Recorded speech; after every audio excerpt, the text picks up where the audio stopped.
আজি আমি নিখিলৱা ছাত্ৰ সন্থাৰ মুখ্য কাৰ্যালয়ত এক সংবাদমেল পাতি আমাৰ ক'ব লগা কথাখিনি প্ৰকাশ কৰিছোঁ আৰু ক'ব লগা কথা এইটোৱেই যে দুটা দশক ধৰি চলি থকা ষষ্ঠ অনুসূচীৰ যি সংগ্ৰাম এই সংগ্ৰামৰ যি প্ৰক্ৰিয়া সেই প্ৰক্ৰিয়া ইতিমধ্যে যথেষ্ট আগবাঢ়িছে বুলি ক'ব পাৰোঁ কাৰণ 2024 চনৰ 9 ফেব্ৰুৱাৰী তাৰিখে অসম চৰকাৰে অসমৰ তিনিখন পৰিষদ ৰাভা মিচিং তিৱা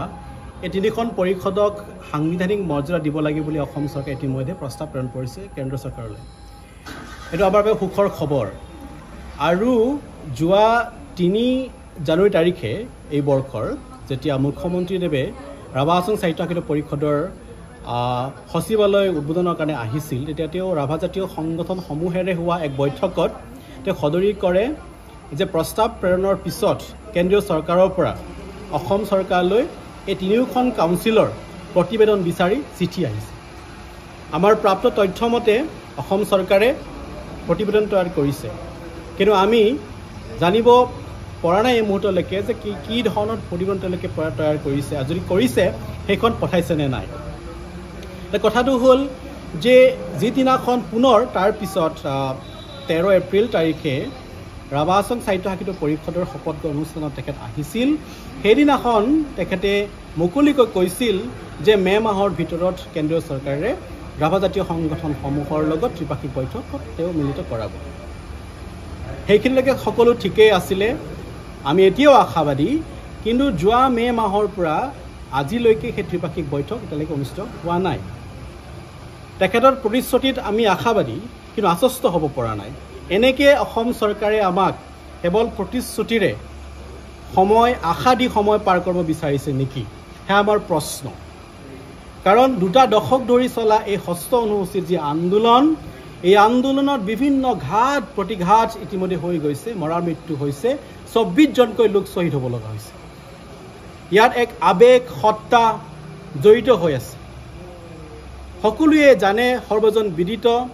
যে ৰাভা আচং সাহিত্য পৰিষদখন বিদেশীৰ দুৱাৰ মুখ য'ত ইতিমধ্যে বিদেশী প্ৰব্ৰজনৰ ফলত এলেকা সংকুচিত হৈছে থলুৱা লোকৰ ভাষিক সাংস্কৃতিক অৰ্থনৈতিক দিশত প্ৰভাৱ পৰিছে বিৰূপ প্ৰভাৱ পৰিছে গতিকে এই অঞ্চলৰ লোকে সাংবিধানিক নিৰাপত্তা বিচাৰিছে গতিকে এই সাংবিধানিক নিৰাপত্তা পাব লগা হ'লে এই অঞ্চলটোক ভাৰতীয় সংবিধানৰ ষষ্ঠ অনুসূচীত অন্তৰ্ভুক্ত কৰিব লাগিব ইয়াত কেৱল নিখিলৱা ছাত্ৰ সন্থা নিখিলৱা মহিলা পৰিষদ বা ষষ্ঠ অনুসূচীত দাবী সমিতিয়ে নহয় ৰাভা জাতীয় সংগঠনৰ লগতে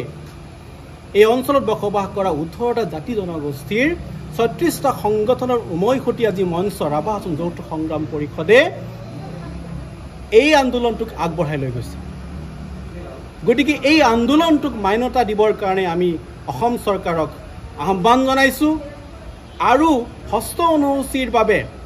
হ'ব লগা যি ত্ৰিপাক্ষিক বৈঠক মাননীয় মুখ্যমন্ত্ৰীৰ প্ৰতিশ্ৰুতিৰ মতে অক্টোবৰ নৱেম্বৰত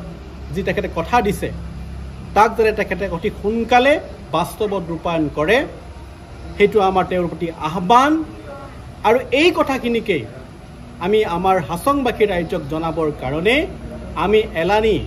আন্দোলনৰ কাৰ্যসূচী আজি আপোনালোকৰ যদি ঘোষণা কৰিছোঁ প্ৰথম কাৰ্যসূচী হিচাপে আমাৰ অহা 22 তাৰিখৰ পৰা আৰম্ভ হ'ব সজাগতা সভা অৰ্থাৎ হাছংবাসী ৰাইজক আমাৰ বৰ্তমান সংগ্ৰামৰ যি স্থিতি আমি তাক বুজাবৰ কাৰণে সজাগ কৰিবৰ কাৰণে এই কাৰ্যসূচী হাতত লৈছোঁ আৰু পৰৱৰ্তী সময়ত যেতিয়া আমাৰ কথাসমূহ অসম চৰকাৰে গুৰুত্ব নিদিব তেতিয়াহ'লে ক্ৰমান্বয়ে আমাৰ কাৰ্যসূচীসমূহ জংগী ৰূপ ল'ব গতিকে এইখিনি কথা আমি অসম চৰকাৰক মাননীয় মুখ্যমন্ত্ৰী মহোদয়ক আজি আমাৰ এই সংবাদমেলৰ যোগেদি আমাৰ এই মঞ্চৰ যোগেদি আমি জনাইছোঁ গতিকে যিমান পাৰি সোনকালে তেখেতে কোৱা ধৰণে অক্টোবৰ নৱেম্বৰৰ মাহত ত্ৰিপাক্ষিক বৈঠক কেন্দ্ৰীয় চৰকাৰে অনুষ্ঠিত কৰক আমি আশাবাদী তেখেতৰ ডাইনামিক লিডাৰশ্বিপৰ ওপৰত আমি আশাবাদী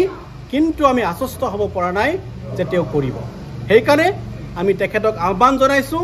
আপুনি ৰাভা আচং অঞ্চলৰ কথাটো ভাবি এই অঞ্চলৰ খিলঞ্জীয়া লোকৰ নিৰাপত্তাৰ কথাটো ভাবি আপুনি অতি শীঘ্ৰে এই ত্ৰিপাক্ষিক বৈঠক অনুষ্ঠিত কৰক তেতিয়া হাছঙৰ ৰাইজ আপোনাৰ লগত থাকিব আমি সদায় থাকিম